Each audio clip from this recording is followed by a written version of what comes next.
Forceful intercourse, rapping, इन सभी शब्दों का प्रयोग पीड़िता ने स्वयं अपने स्वहस्त लिखित चिट्ठी, जो चिट्ठी आज पूरे दुनिया के सामने है, जो हम देखते हैं हॉरर स्टोरीज में कि किस प्रकार से दानव और दैत्य किसी महिला के साथ व्यवहार कर रहे होते हैं, ठीक उसी प्रकार का व्यवहार टीएमसी के इन गुंडों ने एक पीड़िता के साथ किया।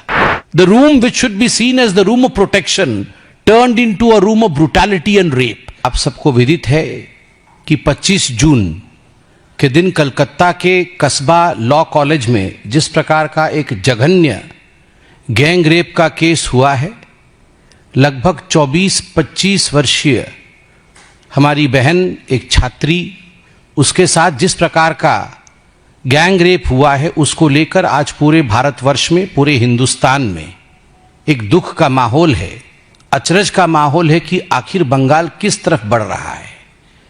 रह रह के बंगाल से इस प्रकार की रेप की घटनाएं, चाहे वो आरजी कार का विषय हो, चाहे आज कस्बा लॉ कॉलेज का विषय हो, रह रह के उस प्रदेश से जहां एक महिला मुख्यमंत्री है, महिलाओं के प्रति संवेदनशीलता होनी चाहिए, वहां इस प्रकार की संवेदनहीनता, इस प्रकार की ब्रूटैलिटी आखिर क्यों है। अगर कस्बा लॉ कॉलेज के रेप केस को देखा जाए और पीड़िता ने, विक्टिम ने खुद स्टेटमेंट जारी किया है, लिखित स्टेटमेंट, वह स्टेटमेंट भी मैं लेके आया हूं, उसके भी कुछ पोर्शंस आपके पास रखूंगा। उसको ध्यान से पढ़ा जाए तो एक बात स्पष्ट होता है कि यह पूरा रेप का जो गैंग रेप का जो कुचक्र हुआ है, यह कहीं ना कहीं स्टेट स्पॉन्सर्ड ब्रूटैलिटी है, एक राजनैतिक दृष्टिकोण से प्रेरित जघन्य क्रूरता है। मैं क्यों ऐसा कह रहा हूं? क्योंकि इसमें एक कॉलेज के यूनियन का संबंध है।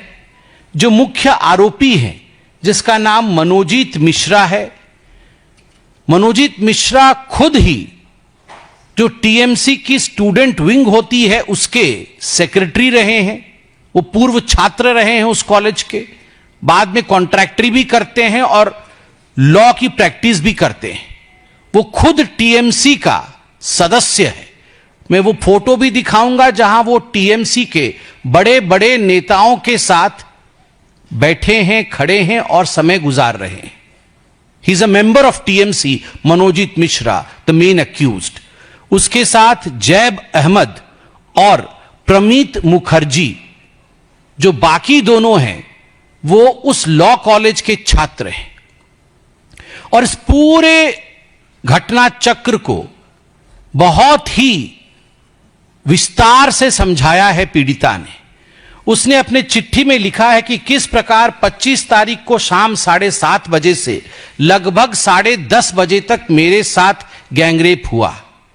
जो घटना चक्र है उसका जिक्र करते हुए मैं कुछ पोर्शंस पढ़ूंगा, आप उसमें से सोचिएगा कि कितना जघन्य था यह कांड। Then J and M and P came inside। इसमें उन्होंने शॉर्ट फॉर्म यूज किया है। जो J है वो जैब के लिए है, जो M है वो मनोजीत के लिए है, और जो P है वो प्रमीत के लिए है। Then J called M and P to come inside। I asked help from them। I asked them to take me to Ruby General Hospital, but they were not helping me। Then I told them at least to bring an inhaler for me।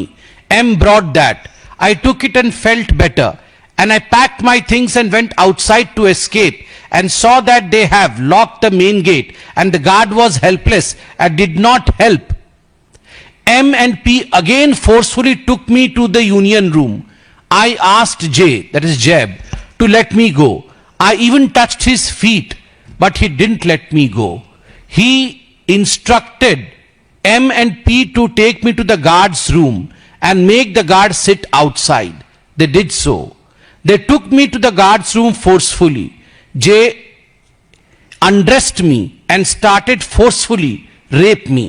इसमें grammatical error है, rapping होना चाहिए, उन्होंने rape लिखा है, मगर भाव को समझने की आवश्यकता है। Forcefully rape me। Then I fought back।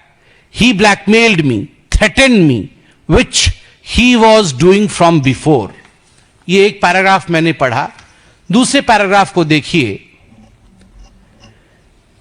And called us inside the union room, saying that something needs to be talked about the unit. We went inside. Approximately 7 us of were there. Then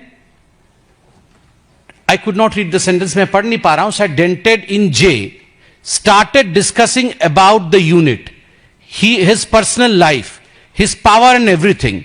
But after some time, P called me outside the union room and asked me about my loyalty towards J and the unit. I promised him to provide my loyalty towards him and the team, as I was appointed as the girls' secretary. So I gave him the faith of my support towards the unit.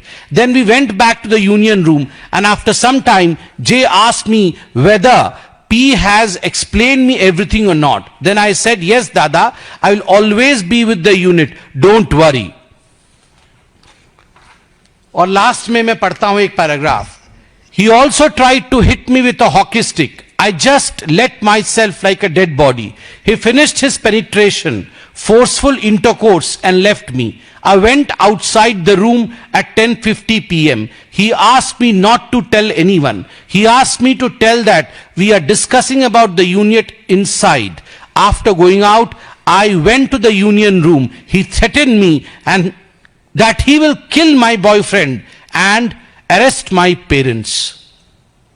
बहुत सारे paragraphs हैं जो मैं पढ़ नहीं रहा हूं, मगर मैं उसका लब्बो लुबाब आपको बताता हूं.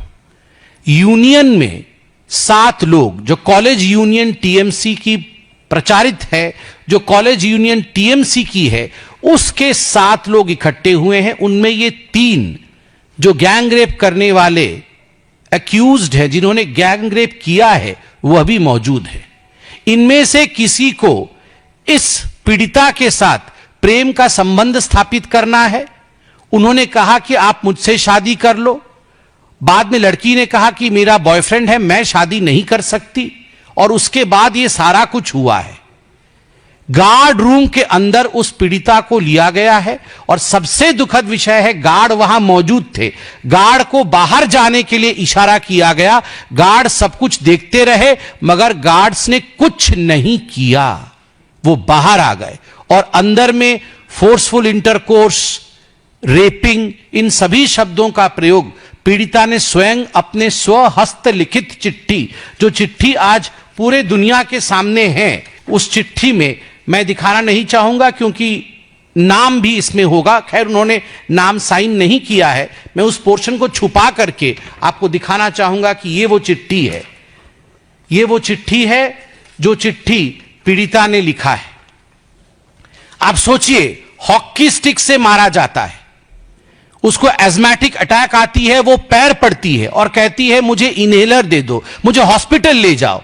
उन्होंने मना किया, हॉस्पिटल नहीं लेके जाएंगे. उन्होंने कहा मुझे जिंदा रहने के लिए इनहेलर की आवश्यकता है. Right outside of a horror Hindi movie, जो हम देखते हैं हॉरर स्टोरीज में कि किस प्रकार से दानव और दैत्य किसी महिला के साथ व्यवहार कर रहे होते हैं, ठीक उसी प्रकार का व्यवहार टीएमसी के इन गुंडों ने एक पीड़िता के साथ किया.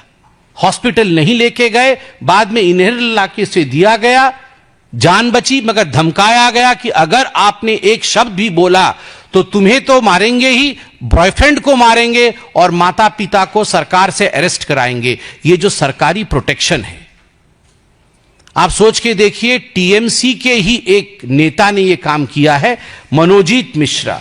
यह है मनोजीत मिश्रा. और मनोजीत मिश्रा को आप किनके साथ देख सकते हैं? यह मनोजीत मिश्रा अभिषेक बनर्जी के साथ है. यह मनोजीत मिश्रा है मिनिस्टर चंद्रिमा भट्टाचार्य के साथ, जो ममता बनर्जी की काफी नजदीकी मंत्री मानी जाती है. यह मनोजीत मिश्रा है टीएमसी की काउंसिलर और ममता बनर्जी की sister in law Kajri Banerjee के साथ. आप देख सकते हैं, खुद सुप्रीमो के साथ हैं अभिषेक के साथ, खुद मंत्री के साथ है मनोजीत, और रिश्तेदार ममता बनर्जी की सिस्टर इन लॉ और काउंसिलर के साथ है. ठीक उसी प्रकार आप मनोजीत मिश्रा जो मुख्य आरोपी है उसको देख सकते हैं टीएमसी के एमएलए देवाशीष कुमार के साथ।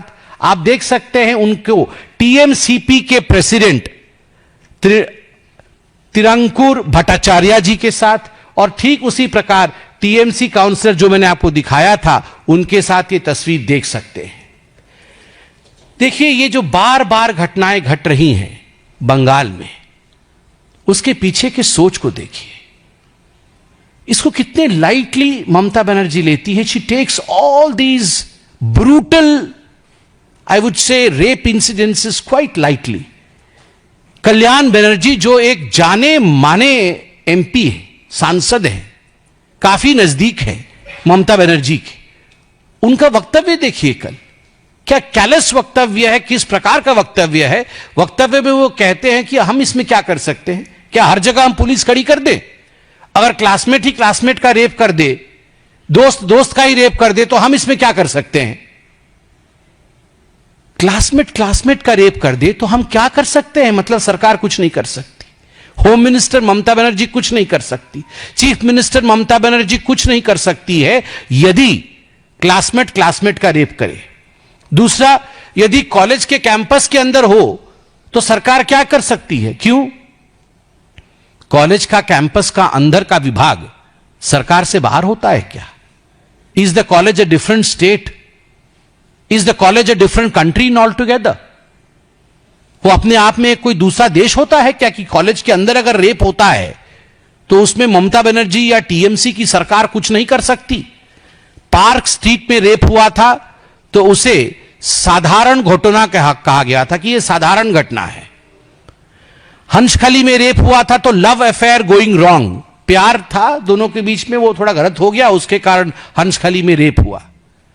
कुमुदुनी में रेप हुआ तो उसे सीपीआईएम सपोर्टर्स ने कह के उससे अपना पलड़ा झाल लिया।